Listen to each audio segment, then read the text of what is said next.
because basically the definition of it is the fear of being stigmatized as a racist.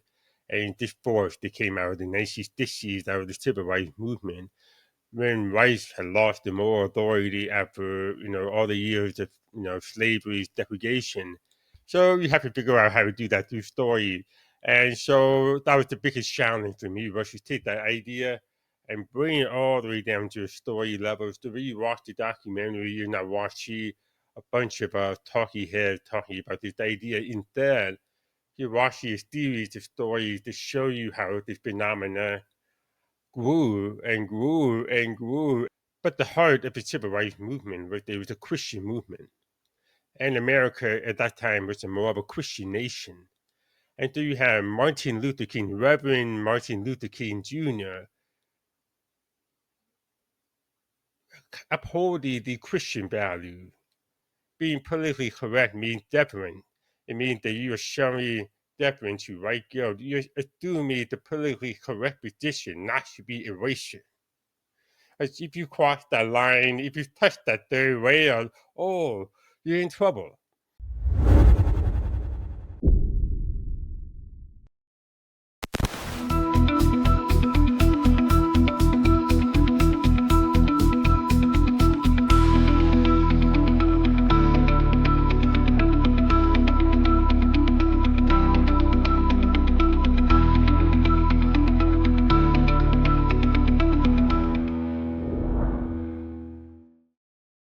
I'm honored today to have with us Eli Steele. I'm Dr. Randy Bach. This is the False Facts Fixed podcast. I can barely say it myself.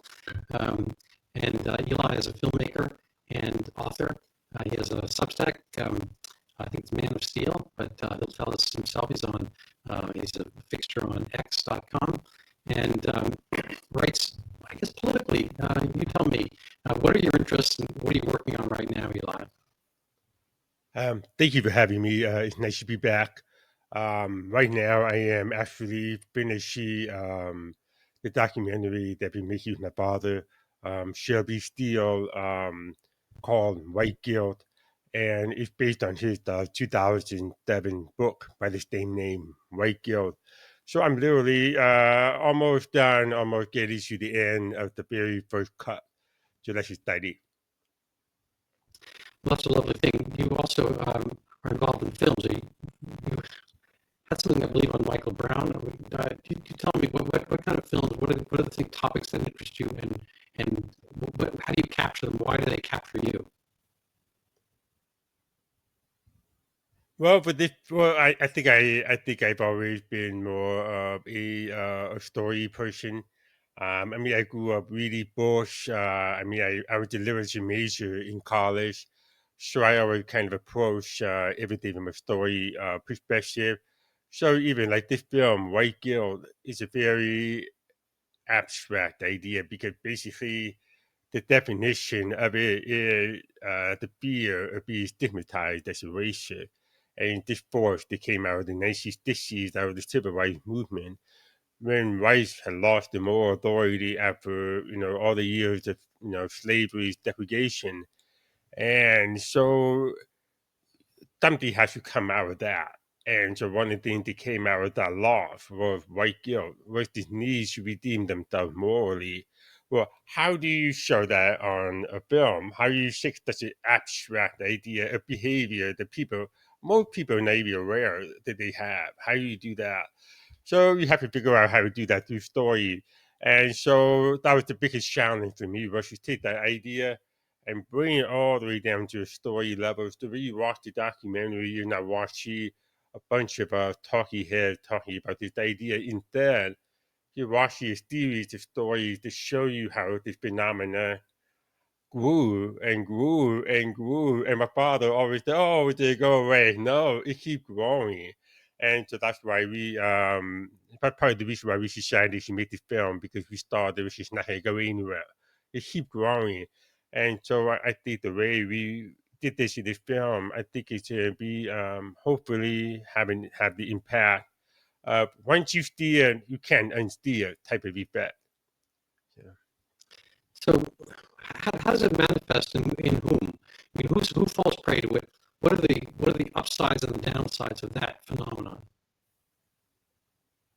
Well, it manifests itself in so at my father's days, in the civil rights movement. I mean, okay, I'll give you a brief way of looking at it. If you look at the civil rights movement, and a lot of people think, okay, civil rights movement, rights, law, principle. But the heart of the civil rights movement was there was a Christian movement. And America at that time was more of a Christian nation. And so you have Martin Luther King, Reverend Martin Luther King Jr., upholding the Christian value to a white supremacist society, the pride is of being as being Christian. And he was basically saying, your Christianity is wrong. You have taken your Christianity and you have twisted it to the ideology of segregation, of racism. You've used Christianity to justify that. And we represent the more pure form of Christianity. Whoa, we tell white people that, and when white people see the video of George the Tacky Black, of all of this, they start you because you have to remember, white America was very proud of its stuff. It had just defeated Nazi Germany. This whole, and then all of a sudden it goes back home and it goes, wait a minute, we're not treating blacks the same way. So you can't have something like that. And where whites experience a lot in a collective sense of moral authority. We call it moral authority. It was their authority. They lost it. So how do you get it back? Well, you have to then make yourselves the so that's what my father called post-disease liberalism, which is what we are going to take charge of your faith. We're going to be the one to help you uplift yourself. We're going to give you the Great Society program. The Great Society program is right guilt. It was a way of saying we're doing something to remedy what we did in the past.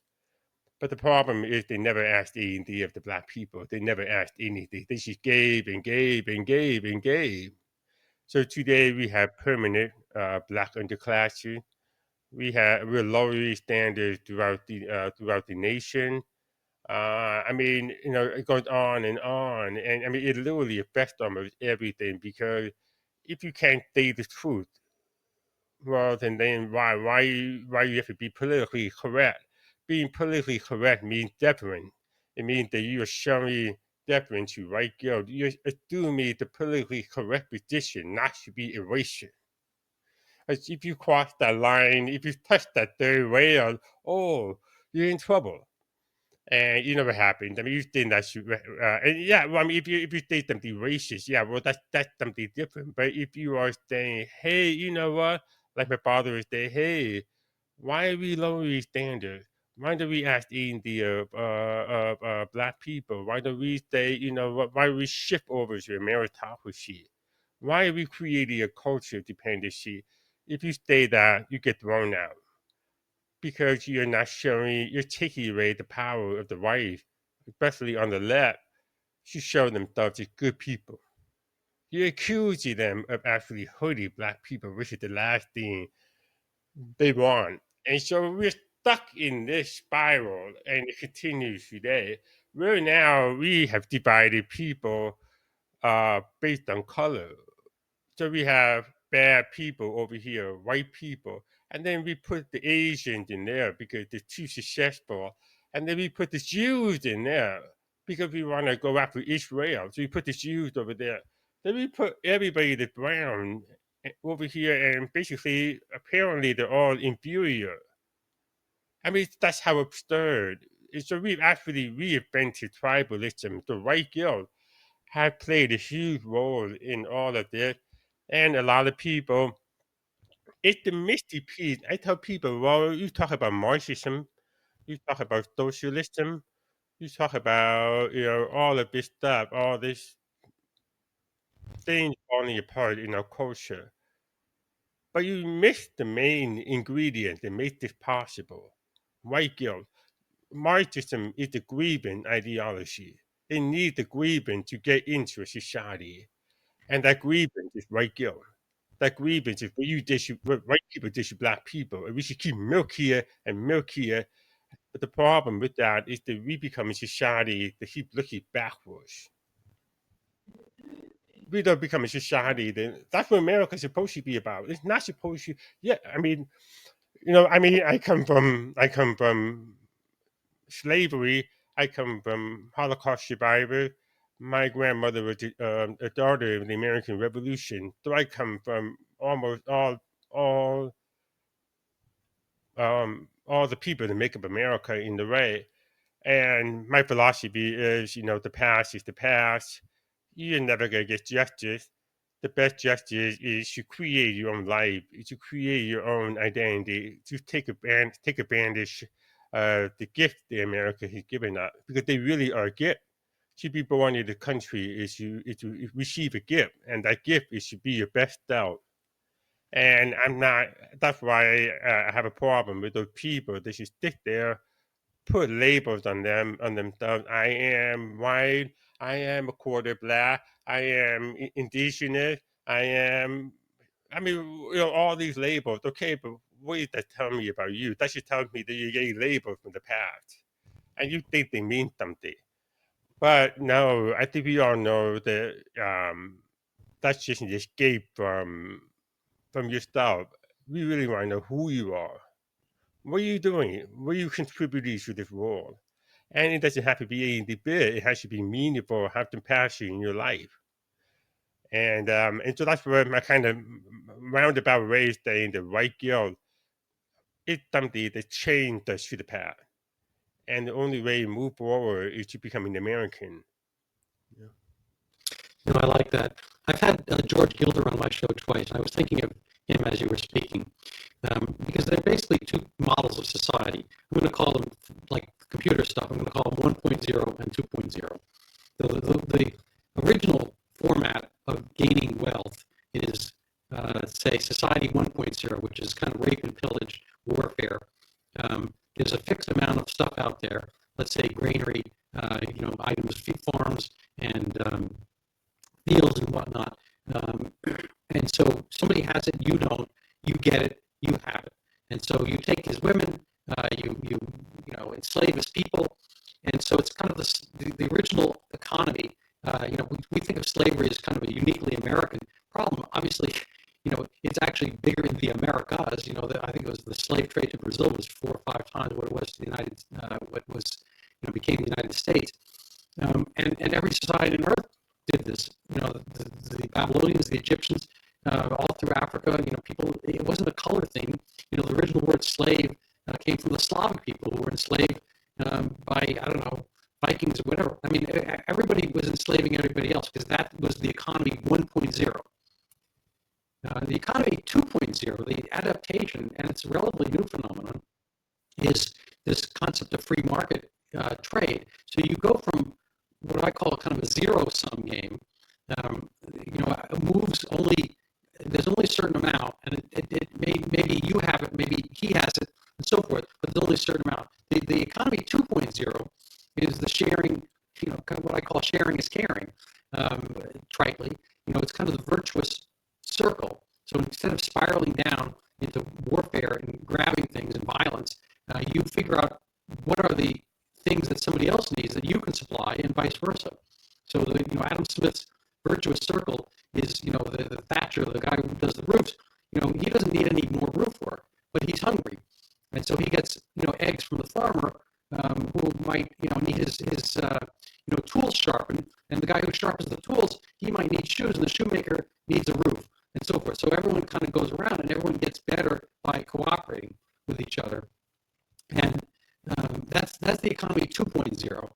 The Marxian view is, I think, really firmly embedded in the 1.0, where there's only a certain amount of stuff, and that person has stuff. The rich person has it is because he took it from the poor person. It's not that everybody got wealthier, which is kind of the spiraling up aspect. Not that it's really related, but we think of our planet, our sun, and the planetary system. We're all kind of revolving around the sun, and it's static. But if you actually look at it, the real formulation, our solar system is moving through space. And so if you actually look at everything, we're all kind of spiraling forward. So it's kind of like a movement thing. And it's not doesn't it's still the same thing. We don't really notice it when we look out the window, whatever. But the fact of the matter is, there's two different ways of looking at it. One's kind of a static way of looking at our, at this one simple thing, the planets, revolving around the sun. The other one kind of takes in the other aspect of movement as a whole. And not that it's quite related, but I follow sports, and teams make trades, and everyone thinks, oh, who lost that trade? It's very clear when the Mavericks traded Luka Doncic to the Lakers. Oh, the Lakers won that trade. I mean, aside from that one kind of lopsided, I would woke up like, oh my God, what was that? But for the most part, trades benefit both teams. One team might have three centers that are all good, but they can't play a team with three centers. The other team has 5 point guards, and they're all reasonable, but they can't keep them all. So one team needs a point guard, the other team needs a center, and they just trade it. But in that trade, you have both teams are better. So that's kind of the formulation of wealth.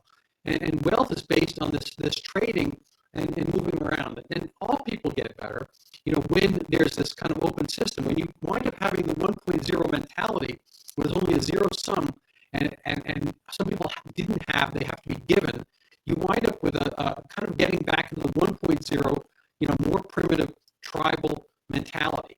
And so I think there's a kind of a conversion aspect, that a lot of you and your dad and that cohort and so forth have been, I think, fighting against. And you may bring it up with the meritocracy aspect. I don't know what else there should be. That meritocracy is kind of the way of the world all the time. You can hide it, you can kind of paper over it, but I think everybody within us, we all want to be better. And just to quote the late Michael Gerson, who's I think a speechwriter for George Bush #1, he called it the soft bigotry of low expectations. That some people you're going to be giving stuff to because you didn't expect them to do any better. And when you have that expectation, I think that inhibits growth. There's a lot there without a question. But how is white guilt playing out now? Who's the original inventor of it, and how do you wind up combating it, or what would be there to replace it? How, I mean, like, what would be the path forward? Yeah, and if not white guilt, what should there be? What is there? I mean, people feel guilty about stuff, no doubt. But with a dog, you don't want to put his face in it all the time. If something happened, but if my dog poops in the corner, I'm not going to talk about it every freaking single day forever. I'm not going to leave the poop there and put his face in it over and over again. There has to be a time where you get over it and move on to the other things the dog can do that are more positive. Remember white guilt. I mean, a lot of people tell me, "Oh, I don't feel any guilt at all." Well, of course you don't. You can't feel guilt for anything that you didn't do. That's not what white guilt is. White guilt is a social phenomenon. It's a phenomenon that basically says, "Hey, we're going to leverage the history over you.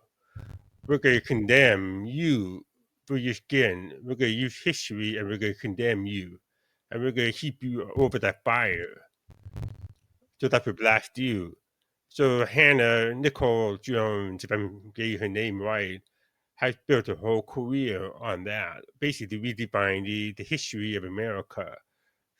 As she kind of said earlier, where children will be taught that slavery is a unique American phenomena when it's not. All that power. So they just hold it. I mean, they just hold white people over the fire.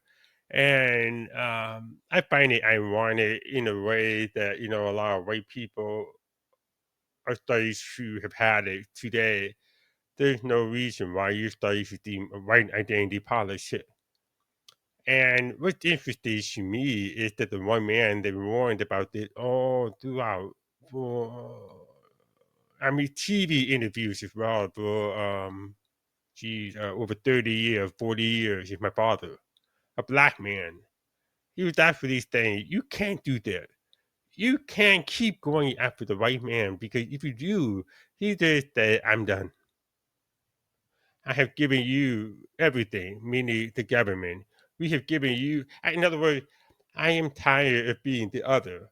You have basically other the white people. You've made us the rippy boy. And so what happens is the white man says, well, why not? I should become tribal. And now you see online where whites are saying we're not the only we're the only people that are not allowed to become tribal. So screw you, I'm gonna become tribal. Okay, but that's exactly what the left want, because the left has been accusing you of being a white supremacist, right? And now all of a sudden you want to become tribal. Well, you just proved the point, because now you're a white supremacist. Right. Because the only way we're not going to, I mean, the whites just don't have the same history in America that blacks do. Blacks have a genuine victim history. I'm not saying whites were exploited, but they just have a genuine. Whites don't have that. So that's why it's just not going to work. It's just a tribalism. That's the whole point of tribalism. It's just a collective way of thinking. It's like communism. It doesn't work. You have to do something. You have communism has to kill all the smart people because they're so dumb. If you think about it, it's so dumb. It has to kill all the smart people. Well, that's what tribalism does. That's why you elevate. That's why you sit there and go like this. Oh my God, like Eric Michael Dyson. You look into these people and then you go, well, they're not really smart. Well, of course not, because they kicked out all the smart people. They kicked out Thomas Sowell. They kicked out my father Shelby Steele. They kicked out Walter Williams. They kicked out all the smart people.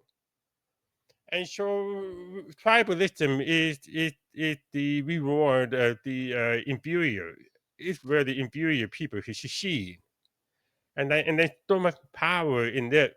So I mean, if you're talking about a way out, I mean, so right now you're seeing a backlash, I think, among whites, and that's what we cover in this documentary, White Guilt. I mean, you see Tucker Carlson, you see Nick Durante, you see anti-Semitism, you see all of this. And the people say, oh, well, and my thing is, well, anti-Semitism is it's always there, it's always been around. But you know what? Anti-Semitism, in my opinion, really comes out with the fact that it's just the latest thought. Post this liberalism first targeted black. These whole black people will be the Asians if you uplift. Then there was a culture that was developed in these black communities that was very anti-white. If you were to use the American principle of hard work, study, being on time, that was actually right. Really, that was actually right. I mean, you go back to the late 70s, go back to the 80s. It was the whole point was not to be right, not to be like the oppressor.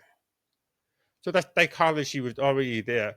Well, they spilled out. So I feel always trying to show the black people or the poorest of America because they always kind of want to go first. So if you look at that, it spilled out that black community. And then all of a sudden, you start to see whites be stigmatized. And they actually say, no, you have white privilege. You're a beneficiary of all of this oppression. And it's time for you to lower yourself. It's time for you to come down to our table. And so, okay, so now whites are being tribalized, and then all of a sudden they go, okay, how do we get 50 Asians in? Oh, we'll call them white adjacent. Because the Asians are the one group that's sort of inconvenient because they're not white or black. But they want the standard. They want the American standard. They don't want to lower them. Okay, we'll call them white adjacent. Okay, and if you know the history of Asians in America, it's a pretty bad history. I mean, the Chinese Exclusion Act, internment camp for the Japanese. I mean, they have their own history that they can milk as well, but they choose not to do that, so they're punished. If they would simply go on that bandwagon and milk that history for power, then they could. Then now, okay, well, we've got a big problem here. We've got Jews who are not really white, who have been persecuted for thousands of years by white people. But what we're going to do, we're going to call them white. We're going to call them white. We should push them over in that box. So all of a sudden, the October 7th happened. Jews are like, wait a minute. I thought we were all allies. No, you played the tribal game. You got punished. Now you wake up. Now I think they're calling them October 8th Jews, but I remember saying to them all these years that really, why would you allow them to make you stuff white? Why would you allow that? I mean, it's the same thing with me. When I say, like if I say I'm black or Jewish, it's not a way of saying power. It's a way of saying, oh, no, that's just my history. That's just where I come from. But I'm an American, so why would you allow it? But when the left says you're white, that's the political identity. That's what I call identity politics. It's a political identity. It has no truth to it. It's whatever the power to be, there you are. So that's my way of kind of study the stage. If you want your way out, the only way out. And people, I think, keep looking for the solution. They say that we have to have civil conversation. We have to build bridges between the left and the right. We have to do all of these things. The two areas that I see that are on the way out is the education system. That's one. And the other is the American identity. And the education system has been so successfully co-opted. Yes. I even Yeah. see my kids are in it. I mean, I'm a first-hand witness to it. I live in Los Angeles, so I see it every day, and I'm just thankful that I'm my kid's parent because I'm able to sit with them at the dinner table and talk to them about what they've learned and give them different perspectives on it. Let them come to their conclusion. I mean, they're pretty rational people, for the most part. I mean, they're hard workers. I'm lucky in that regard. But I do see all of that, and they have been so successful. The kids that come out of school today should not talk the same way the kid coming out of school in the 90s does. There's a different language, there's a different code, there's a different way of behavior. So I think that's the biggest challenge that we have is to take identity. What I mean by identity is identity of all the immutable characteristics. We gotta get that out of the system. I mean, it needs to be about formation of your own identity through merit, through character, through principle, and then being the American principle and so forth. So that's a very general, simplistic way, but I mean, we're not going to break the whole thing down, but that really has to happen. Otherwise, you're going to get kids that are more tribal than anything. The other thing is that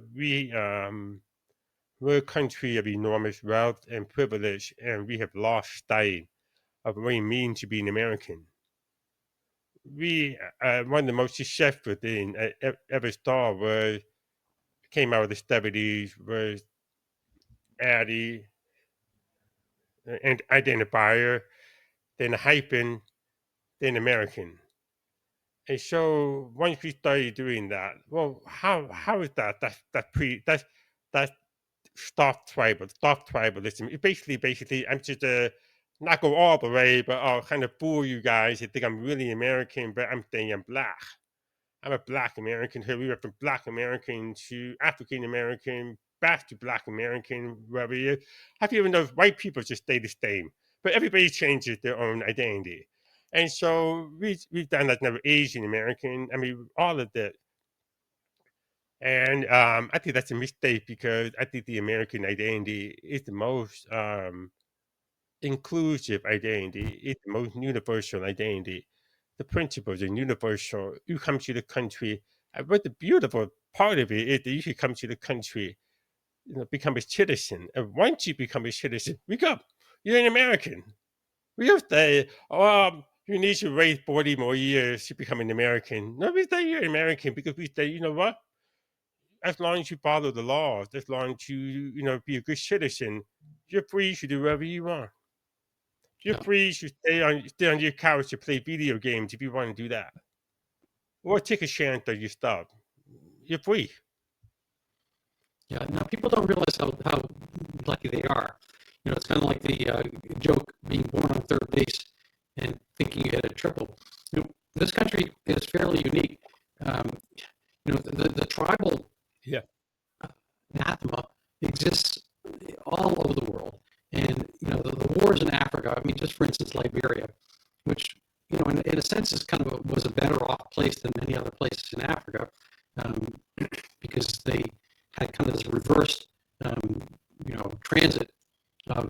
former, emancipated slaves going back to Africa. And but the place devolved, I think, in the 1980s. When there was Charles Taylor, who was a cab driver in Boston, actually. Actually, Ho Chi Minh was a waiter in Boston as well, at Parker House. Yeah, in Harlem, and in Harlem too.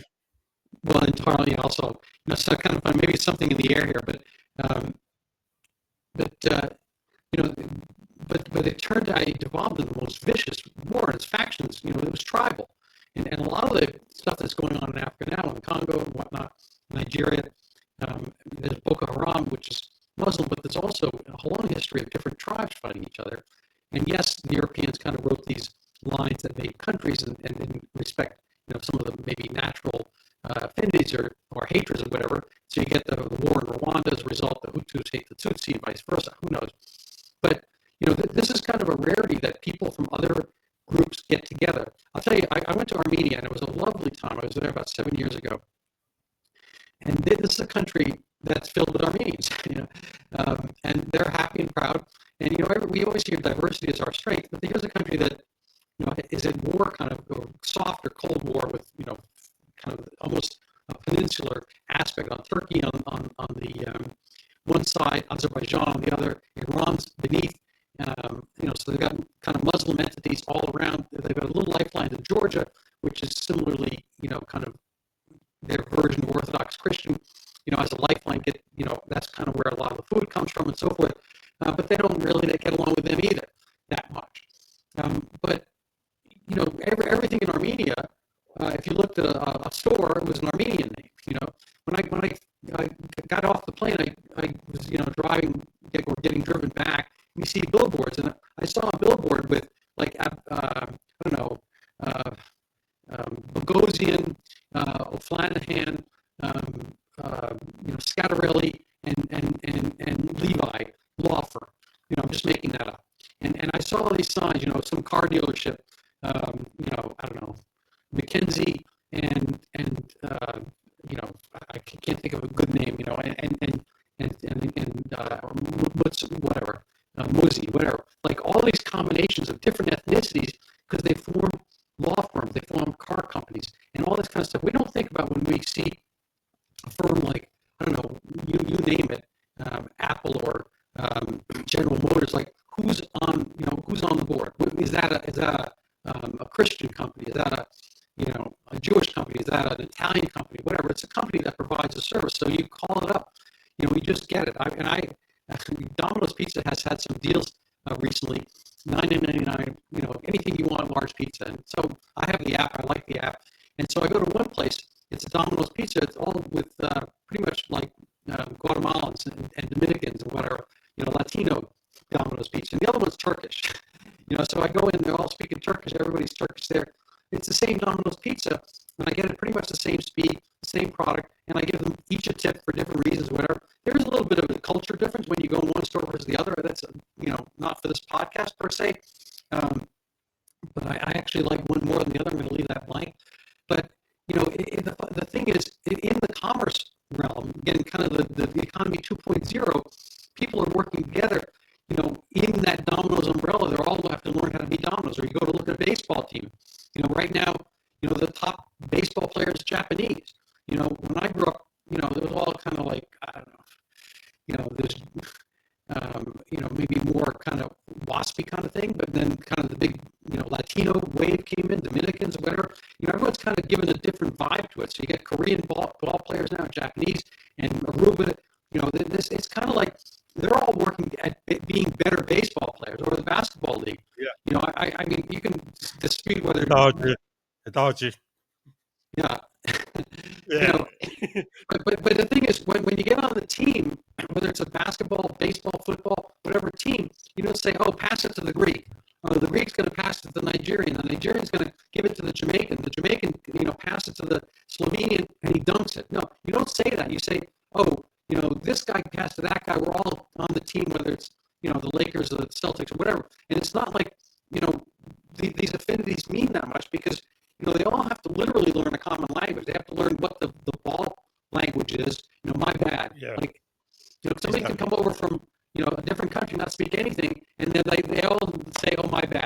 I mean, and they all have to be in this common parlance, and that's how they make the team better. In this kind of division, if you just had the organization of Bosnian basketball players, and they only would play with other Bosnian basketball players, well, I mean, you have the national team, but that's not going to be the huge success. It's not going to give you monetary reward. People are not going to indulge and be interested in following it that much. And so it's a weird thing to me that most of the sports leagues here are kind of more kind of black or colored than the population as a whole. People absorb and follow them, meticulously, and they don't really care. Some guy scores a touchdown, nobody says, "Oh my God, is he, is that guy who caught the ball, is he of my ethnicity?" Nobody says that. It's like, yes, go Patriots, that kind of stuff. And people like follow the team. They understand that exactly with the things that excite them in team sports, and they understand it in the marketplace. They don't say, "Oh, I'm going to put in my money in Nvidia," except I don't like the fact that the guy, is an Asian. Whatever. They don't do that. In their own discourse, in their own private lives, they're always making these decisions based on the merit, based on the quality, and so forth. And the people get together. We're the most amazing animal on earth because obviously we can communicate on a Zoom call. We can have the concourse of ideas, and it's different from every other animal which has speech. But the dog barks because he's angry. The dog barks because he's hunting. The dog, whatever. They're everything's literal. With every other animal on earth, they might have languages, but everything's literal. We are the only ones who can talk about something and have a kind of a philosophy and a concept that motivates and moves people, either for better or for ill. And a lot of this, kind of the white guilt narrative, like the Karen narrative, like the victimization narrative, is a divide and conquer technique, which is there to give power to the people who aren't that smart. If you can't succeed in getting stuff, you can join the politics of envy, which is kind of the socialism project, and get stuff from other people because they got it first, and then you blame them because they stole it potentially from you or your ilk. Yeah. But what's interesting about almost all those examples is that there's a bigger cause than tribalism. So if you have a cause, a purpose in life, whether it's making pizza, providing for your family, or basketball or something. So like the Dodgers, if you look at the Dodgers, we got everybody on the team from all different countries. But I'm in LA. I mean, I'm a Dodger fan. I've been a lifelong Dodger fan. I grew up in the Bay Area. I'm supposed to be a Giants fan, but as a kid, so that's a perfect example. So I'm a kid. I'm 4 years old or 5 years old when Fernando Venezuela joined the Dodgers. I get caught up in that whole Fernando mania. My mom buys me his jersey, and I'm not saying to think this is a Mexican. I don't even know what a Mexican is. I just see this amazing picture. Everybody's excited about him. I'm kind of getting into the sport. I'm being cultured into the sports world. And so Fernando was literally, it was Fernando, it was Tony Dorsett, then later Joe Montana, the 49ers, then the Lakers. And so, but it was never about. I mean, I know the whole Boston Lakers rivalry over color and everything, but I can tell you for about 85% of the people that didn't matter. We just wanted to kill Boston. I mean, we hated Boston. Even to this day, if I see somebody with a Celtic jersey, shirt on in LA, I'm like, oh, But it was about that. So my point is that that's the beauty of America is that we have something that's bigger than tribalism. Like you should see, like even I get a little excited. I get a little excited about the basketball. I get excited about the rivalries. I want to see greatness on the court or on the Dodgers. I mean, come on. I mean, that was an amazing World Series. And we beat a team from another country. I mean, that's an amazing World Series. That's what makes you. That's what excites people. And what we've allowed is that we've allowed the inferior people in our society. I use the word inferior because they come from B.S. Naipaul, the writer. He calls them envy.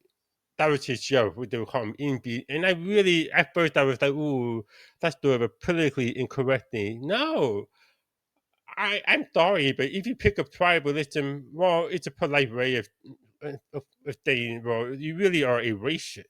You really are a tribalist. I don't care what color you are. If you're going to start organizing people by color, you are a racist. You are an inferior mind. And we've given these people too much power in our society. And so you want to go to the Dodgers, you want to start talking about diversity? Okay, that would break the Dodgers up. That would kill the Dodgers. Because then you're putting something, the tribal, people of talent, people are the Dodgers is saying, no, we have all this money. We're just trying to dominate and really get the best players wherever they are. That's the Dodger mentality. That's the American mentality. We want to get the best. And so we have to start lifting. That's why I love sports, because we saw what happened in the 2010 with Colin Kaepernick, with all the politics. It ruined sports for a lot of people. Politics needs to stay, over there. I mean, it needs to be reduced. We have made politics too much of our own identity, and we need to lower that temperature. We need to say, no, there are other things to me. I want to connect with Donald Japan. I don't care if you vote for Kamala Harris. And I'm sure that I'm surrounded by people who don't vote the same way I do, but we're here for the Dodgers. We're here for something that's actually greater than Kamala Harris. I mean, think about that. We're here to witness a man throwing a baseball in the highest pressure situation against one of the best hitters in the world. That's beautiful. That's what you want. That's art. I mean, that's you can't create that. And so that's I think that's the beauty of America. When we get to that kind of a world, when we get to that, when we lift those values, that whether it's a great book or whether it's something a great TV, great TV show or great movie, we can unite around that. And so I think that's where you get Well, full that's where, diversity. it's where You you get get the full diversity. ideas. It's where innovation requires debate, and you can't have debate if you've already fixed the winners. When you fix the winners based on these somewhat arbitrary labels, you have a fixed system which only frustrates everybody involved. The biggest scandal in sports right now is this kind of cheating scandal. I think it's actually, I may be naive, but I think there's actually very little cheating going on. A lot of it's on the margins, a pitch, a shot, or whatever. But I don't think that the referees are throwing the games with some caught examples, whatever. But the concept, we were incredibly upset if we hear there's anything going on where players are trying to change the organic outcome of this event. I stayed up Yeah, pretty late. absolutely. I stayed up late last night to watch the because I actually on time delay. We played tennis, so I started the game a little bit late anyway. But I watched the Buffalo Bills versus the Houston Texans, and it was an incredible game. And aside from the tension that went down to the last couple plays, all that kind of stuff, and it was a really kind of excuse me, but almost like metaphysically, morally, philosophically, it was an argument. The two teams are constructed differently.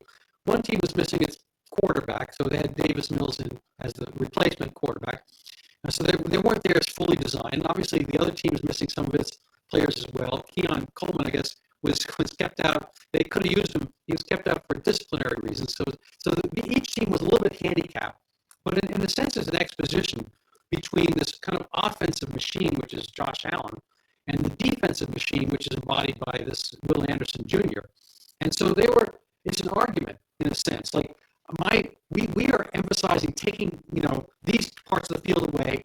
We have on the other team, we have this guy who can go anywhere he wants and throw anywhere he wants on the field. So in a sense, it's an argument, and you saw it play out. I mean, I'm not saying there's an absolute conclusion because maybe they play the game 5 times, in a row, and it comes out differently each time. Who knows? The ball bounces funny, as it were. But the joy of that is that it's happening and you can see it play out. And we have to do that. That's a metaphor for the way we have to have our ideas play out. And if you were to somehow fix it and you put lead weights on Josh Allen's ankles, you gave him 10, there's a story, speaking of great literature, Harrison Bergeron, the story by Kurt Vonnegut.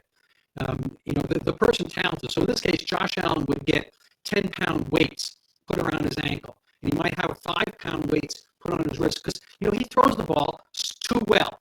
How does that make Davis Mills feel, that Josh Allen can throw the ball 60 yards and Davis Mills can only throw it 40, for instance? I'm not saying that's the case, but, shouldn't we equalize, Josh Allen so he's too tall, so make him play on his knees or give him the weights so he's so fast he loses everyone. Lamar Jackson, he gets them around because he's so skinny and so fast. Shouldn't he be bulked up with like a 20-pound weight around his waist so he's as fast as the lineman? That's not fair to the linemen who they feel terrible because they run after Lamar Jackson. He skirts and makes them look like fools. Shouldn't there be equality across the board? And so this kind of, when it plays out in Harrison Bergeron, you get irritated and angry. And I'm not going to, give the answer what happens in that. But, clearly there are people who benefit. Who benefits from this? The person who assigns the weights. The person who is assigning, all your basic DEI category of executive. They're the ones who are assigning the new weights to the new NFL system that's playing out within business called ESG, DEI, whatever acronym they come up with next. And the idea is like, they did in colleges. If you're Asian, we're going to take, 100 points off. And literally, it's happening right across the board. And if you're this thing, we're going to give you the 100 points. Your SATs were this, we're going to make it that. And when people are asked on an individual basis, they have all these little skits. They have, kids in class, what were your grades? I got an 85. Okay, I'm going to take 10 points off because John didn't study. He only got a 60. It's like, well, he didn't study. That was his choice. He could have studied. Yeah, but he didn't, and he got poorly, so I'm taking your grade away. Everyone's going to get a C minus, whatever. It's like, I don't want that. Nobody wants that in their own personal economy. And it's kind of, a craziness that somehow that is supposed to work. If something comes along where you're going to get the benefit, you're going to get the rent control, you're going to get, this, something taken away from somebody else, given to you, I'm okay with that. And people vote for it. That's kind of because if you think about that, we just said, the whole point of Josh Allen, so like last night, one of the best quarterbacks, and if you put, ankle waist on him, if you put or on his wrist, and he made that throw, that interception last night that he made, we go, it was because of the ankle raise. And so now we don't say to the deep end, we don't say you made a great play. Now you guys did nothing. It was because of the race that you put on him. So you actually take away the credit from the deep end. But the point was the deep end figure out a way. We know everybody going in that game thought that the Buffalo was going to win. I don't think people gave the other team much of a chance. But they figured a way out. They figured a way to win. And so we go, my God, wow, you guys rush him. And he made that throw very awkward, like he heard footsteps coming. Well, that's because the whole game he heard you guys coming. So he makes a bad throw at the end. You win. Great victory. And so, but that's the beauty of the sport, was that you beat him on equal ground. You beat a better team. Yeah, like no one would watch any of these sports if DEI ran it. If DEI came in, I actually literally had this conversation. This is a long time ago, like 40 years ago.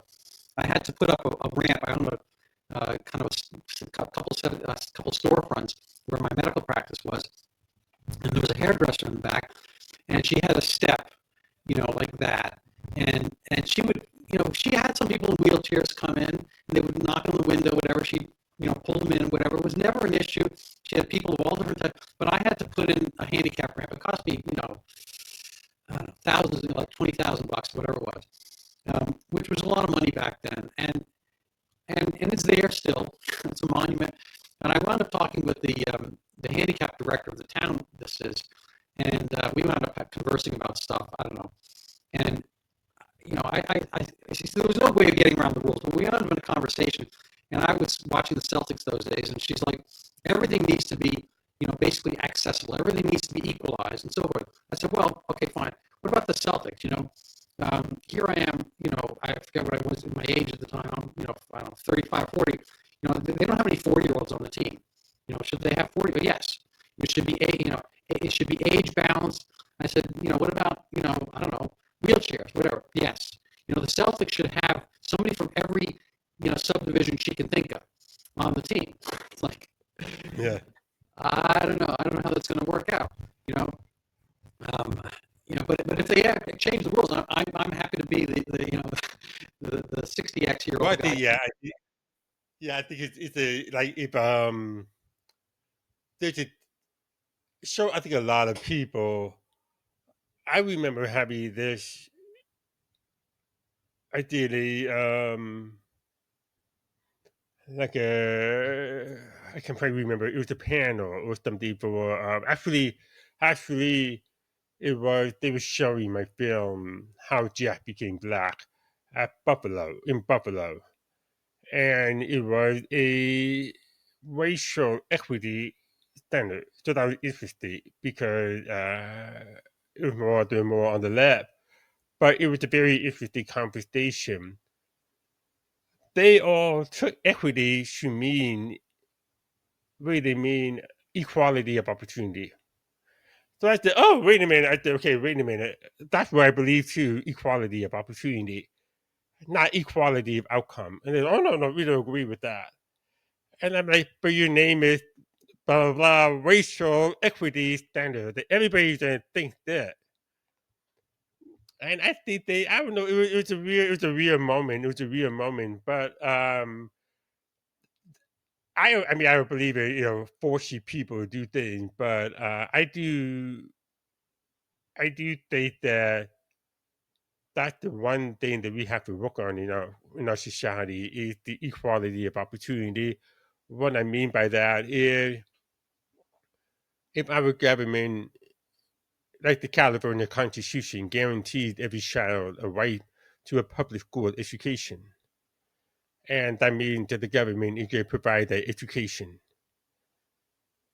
My philosophy is well, the American duty is not to start paying attention to color, but to make sure that every kid gets the same education no matter where they live. They should have the same level of t-shirt. This system should be set up that you produce these t-shirts that meet standard, that meet the basic standard. And we're not doing that. We're not doing any of that. Well, I think the fault line there. I have a community access TV show from my town outside of Boston. So we're kissing up to Boston, one suburb over Newton. And so I've spent a lot of time on the schools because that's the big budget item in almost every city. I think 63% of our budget is on the schools.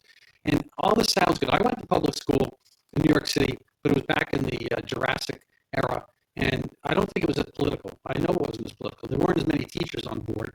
First of all, we had like one teacher for 30 kids, and that was that. And there was no ancillary stuff. There's a whole industry around kind of grievance.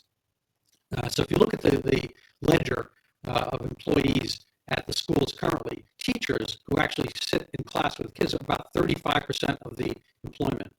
And there's about 65% that it is bulked up for all kinds of special needs and special this and that. And there's a whole separate kind of bulwark that's promoted by the teacher unions and whatnot. And you'd think that this would be a vehicle. Again, I grew up kind of maybe in the idealistic perfection of the public school system because it was not political and we learned stuff. Every kid was learning how to read, all that kind of stuff. Nobody, I think there just wasn't the fuss over extra time. We didn't have extra time if you couldn't get the thing done, whatever. Everyone had the same standards, more like the NBA than it is like the DEI, to use three-letter acronyms. And so to trust the public school mechanism for this, which is a unionized concept throughout, to deliver the thing that we want is kind of like going to an Ethiopian restaurant and expecting to get like perfect, pizza. It's like maybe they could do it, but that's not what they're geared for. That's not what they're aligned for. Or better yet, going to the gas station and expecting, to get a perfect pizza, or going to the pizza place and expecting to get your car filled. It's a category error that you are going to, expect. The definition of insanity is, doing the same thing over and over again, expecting different results. I personally think, just like the NBA, would not survive as the U.S. Postal Service. Okay, if the U.S. Postal Service, ran a sports league, you basically would not have, be. I don't think it's the same essence. You have to have the. I know that the NBA is a cartel in a sense. They're not allowing other leagues per se, and they might have some. Or baseball has some dispensations politically, but within that framework, there are teams competing against each other. So at the end of each year, you can decide who is very likely statistically to be. It can never be perfect because good teams can lose, whatever. But in the context, you decided what the best team was. And when they go through, in the NBA round after round of, 5 to 7 games, most likely you found the best team by the end of the year. It's almost always, that case. You need, I think, something that is different. Maybe you need the access part, which might be facilitated by government, but you can't necessarily leave it in the hands of government and unions to decide what is that thing you want to deliver, which is the American dream. And I've seen it over and over again. If you just look at the, kind of it's an infection of its own type, which was revealed by a different infection. The COVID infection revealed the infection within our schools because we had it turned inside out. They closed the schools and they thought, oh, well, that's great. We don't have to work. But in point of fact, they delivered by Zoom the curriculum of all these schools to people who are watching like, oh, my word, you're basically doing Maoism. They're doing cultural, what's that thing called? The Cultural Revolution. They're doing, I can't remember that grievance thing, when they isolate somebody and scream at them.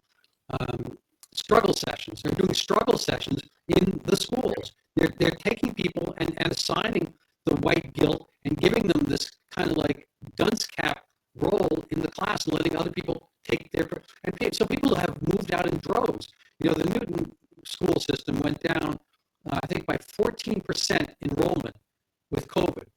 So 1 in 7 kids or their parents took them out of the schools because of what's there. And so they moved to private thing. Now here they have the money to do both. They have the money to pay tax into Newton and go give money to Belmont Hill private school, whatever. They can do that. Yeah, but the people who can't, they deserve some different basis. So I think if you put the NBA into the to the school system, so you had different types of teams or different types of things going on, and different school setups that competed with each other in some type of league, then maybe you'd have something. I mean, better thing overall would be completely privatize it. But there's probably some intermediary kind of quasi MLB, NBA pseudo cartel where you have different types of teams and different approaches, like the Texans versus the Bills, defensive versus offensive. You got different types of approaches within the schools. One's more vocational, one's more philosophical, whatever, and you work that out. But you have to have some basis by which they can fail. And if they don't fail, our schools can never fail because they get backstopped by the taxpayers. You never get any success either. Yeah, this is you're just dealing with political corruption. I mean, that's what the union do. I mean, they just like I was born profoundly deaf. My parents used to say, we're going to teach them how to talk and listen. And I didn't say my first word until I was about 4. So I'm behind. But my parents were going to try and mainstream him. And so first grade, I was mainstream. I had a itinerant teacher next to me. This same woman for 12 years. So first grade all the way to 12th grade, this same woman. The district paid for that. Actually, I was doing like equality of access. However, it worked basically contingent on me performing. So the superintendent would say, hey, you know what? You gave B. Okay, this is B. You need up your performance, or we're going to have to take away that because it costs a lot of money. Well, you would never do that today. We're talking about the 80s. We're talking about the 90s. not that long ago, and showed a very different culture where the local people have more power, Yeah. where there's more local accountability. And so if that's something that happens with the Trump administration getting rid of Department of Education and restoring into local power or state power at least, well, then that might set up a new model where people move to certain states for education. And the big problem, I think, in terms of the corruption, I think that we, the people, allow it. Mhm. And education, I mean, we're studying that, and, people that sort of can escape, they can escape, and not everybody can escape. I can't afford to pay in LA, I can't afford to pay $55,000 a year. Or that should be $110,000 a year for two kids. I just can't do it. And I'm not poor, but it was just, yeah, this is no way I No, can it was a trade decision up. we had to make all along the Yeah. way. Like, I was a primary care doctor, so I was making some money, but I wasn't making, huge amounts because I'm on the low end of the totem pole as a physician. And we were in Newton, and so everyone said all the schools are so wonderful, but they weren't. My kids, each of them at different points wanted to leave. They were so disgusted, you know, by various aspects. I don't want to go into them in too much detail, but I give you one quick example. My younger kid was learning Chinese, and I just don't think they monitored how it was taught. And so the woman was teaching the way, I don't know, she was doing this rote kind of thing. She would just say the word, she'd expect everyone to parrot the word. She'd say another word, they parrot the word. And we took him to Belmont Hill private school to look at, maybe switching over because he was very unhappy for a lot of other reasons, and it wasn't really nurturing, whatever. And so we sat in on the Chinese class, and they had the Chinese class organized into teams, getting back to the team concept. So there were three teams in the class, and they were working on something. So they'd huddle, and she asked whatever, some question, and the three teams kind of huddled over, and each one, came up with the phrasing, whatever, in Chinese, and they were all working together. And it was just like, he was like, kind of gobsmacked, jaw dropping. It's like, this was so pleasurable a way to engage in the subject. And it was just kind of, he was good at the other class. He was getting A's in the other class, but it was just intolerable. And he, wound up getting in that teenage years where, as the progressed, he was kind of making fun of the teacher, whatever. It's like, but they were doing a bad product. Nobody adjudicated it because it was Chinese. Nobody had any way of figuring out how well they were doing. There was no monitoring. There's no grading. It's nothing that the Dodgers would do, for instance, if they set up a minor league team. If they set up an outreach and whatever, they would have a way of monitoring, see if it was producing the right results. There's nothing like that. There's no metric. There's no standard by which these schools have to show any accountability. And so they don't have any results. Same is true for college and whatnot. You go in, you pay, these exorbitant amounts, and there's no way of means testing. That's not the right word. Of results testing the product. We don't see how well you would have done this versus that. They should attach, some kind of like transparency. When you go buy a car or a house, you have to sit through like 30 pages of writing to show there was no lemon. They were getting a good deal. This was explained to you. All this kind of stuff. We don't do that. You put your kid to college. You drop him off, and he's taking courses with no future resolution of what those things are. Becomes a gender studies major and becomes a barista. It's like there's nothing there. There's no accountability for the product. You would never be able to buy a car like that. They wouldn't let you. Yeah, it's all I mean, there's the massive great inflation. So, I mean, everything is just sort of, which is way too nice. I mean, we're just so afraid of our children. We're so afraid of challenging them. We've become a weak people in a way, because, I mean, I coach AYSO soccer, like it's called, youth soccer. So I coached my kid from when he was 5 until about 15, so about 10, 11 years. And I would use the words like that. I would say, okay, well, this the ref made a bad call. Because I mean, the amateur rep, the parent rep, I mean, they're not professional rep, but sometimes they would make bad calls, and the kids would get all upset. And I was teaching them, okay, well, life is unfair. What are you gonna do about it? Stop crying about the call. What are you gonna do about it? And parents would come to me after the game, and they go, "Oh my God, it's been years since I've heard that phrase. Life is unfair." And so, and it's weird because it just came out of my mouth. I wasn't thinking about it, and yeah, it had been. That was probably the first time I said that in maybe 10, 20 years. And so I think a lot of it is that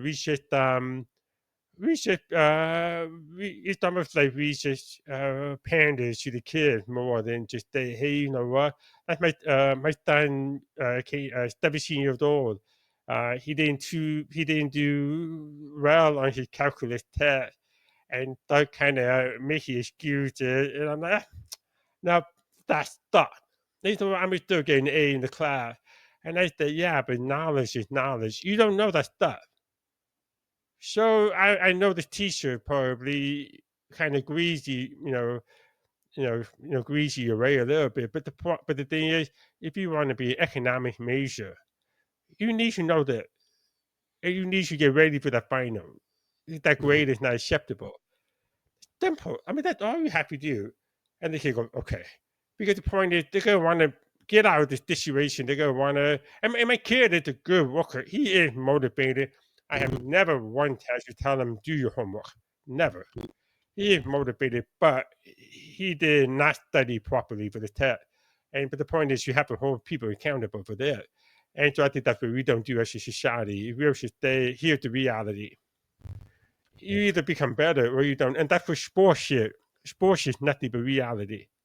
Either you get that ball over the plate into the catcher's mid, or they go out of the park and you lose. No, it's all experimentation. So this has been lovely. I want to thank you for coming on. People can find you on the Man of Steel with your last name podcast. Excuse me, Substack. So Man of Steel, Steele, With the E, yeah. and they can find you on X at Hebrew Steele with an underscore, HEBRO underscore with your last name. And I'm very much a fan of your writing. I follow you, and it's been an honor. So any closing words for our listeners, viewers? No, just have a great Thanksgiving. Enjoy the time with your family. Take some time off watching football. Don't eat too much. All right. Well, congratulations on your Dodgers. And they used to be Brooklyn's Dodgers, but enjoy.